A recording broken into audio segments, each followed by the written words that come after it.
Name is Teresa Guerra, and my business name is Hanalima Creation. Where did you grow up? I grew up here in Stockton, California. I'm living in the same house that I grew up in.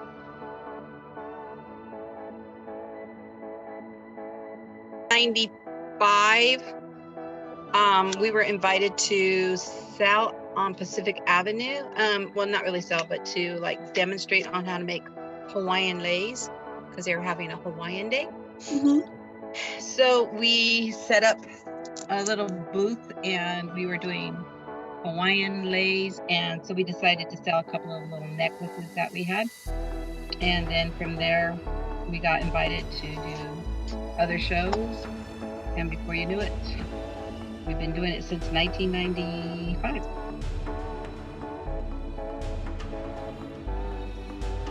The struggles were trying to figure out what people would be interested in buying, and then how to make the supply or keep the supply for the demand.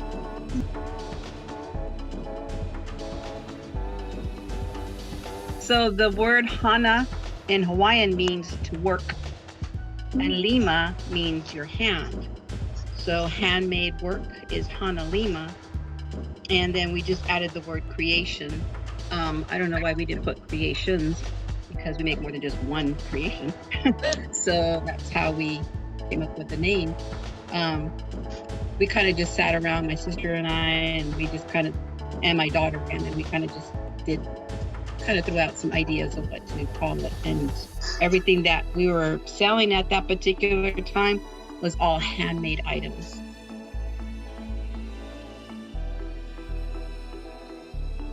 Before the pandemic, we owned a shop, an actual shop, for 10 years. We closed our shop and we got back on the road doing how we used to do, selling at different events, Polynesian events, international festivals, stuff like that. And so we said 2020, we are going to be like all over the place. We were going to go from Southern California up to Washington. I was booking all these shows. And then in the end of February, we did our very last show because of the pandemic. But before that, we would sell in Anaheim, San Diego, or Irvine, up and down the coast, Monterey, Carmel, the Bay Area. So it'd be like Hayward, Fremont. We would just sell at all these different events, and then bam, it just shut down.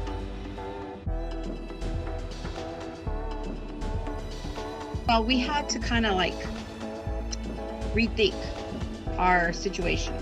Mm-hmm. And so we had at least 5 totes of Hawaiian materials, so a lot of scraps. My sister doesn't like to throw anything away. So we have these huge piles of scrap material. And so one of my cousins thought she had gotten COVID, so she said she needed a mask. So we made her a mask. And then I told my sister, I said, maybe we should start selling masks. So we started making them, and then we put them out to our friends and family. And we sold over 4,000 masks. Wow. And we got to the point where we were running out of material.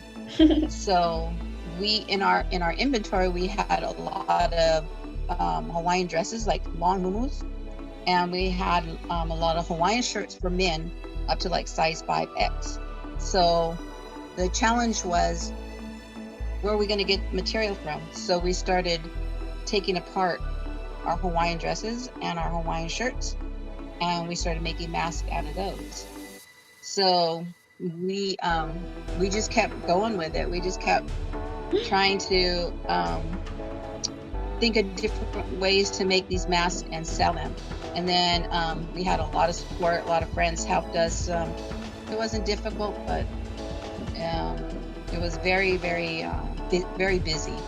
We were making masks sunrise to sunset. And it was so fun, though, because it was a family thing. My sister was sewing, my dad was helping my mom sew, and I don't know how to sew, so all I could do is cut material. So that's how we survived, and we ended up making a lot of money and giving away a lot of masks. So That's good. It's very Yeah. creative.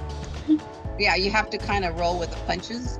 Mm-hmm. When things are hard, then you just kind of rethink, how am I going to survive this? Mm-hmm. And think, what can I do?